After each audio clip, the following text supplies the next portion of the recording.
Ito ay rated SPG, striktong patnubay at gabay ng magulang ang kailangan.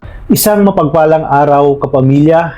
Malalaman na nga ni Tanggol ang nangyari kay Santino dahil na rin kay Kidlat.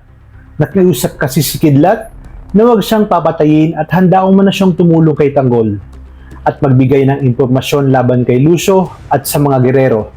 Sa katunayan, hawak daw ngayon ng mga gerero ang kapatid nitong si Santino. Kaya naman dito biglang natigil si Tanggol at napaisip sa kalagayan ngayon ni Santino. Sinabi ni Tanggol sa kanyang sarili na kinakailangan niyang mailigtas si Santino kung totoo man ang sinasabi ni Kidlat dahil paniguradong papatayin ito ng mga gerero. Kinausap niya si Kidlat at sinabi na siguraduhin umano nitong nagsasabi siya ng totoo dahil kung hindi ay tutuluyan niya ito. Isasama niya ito sa paglusob sa mga gerero at para di makilala ay magtatakip sila ng muka.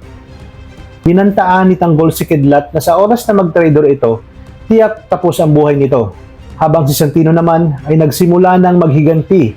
Nilagay niya ng lason ang inuming alak ni Miguelito. Ngunit matalino itong si Miguelito. Habang nilalagyan kasi ni Santino ng lason ang alak ni Miguelito, ay nakita niya ito. Kaya naman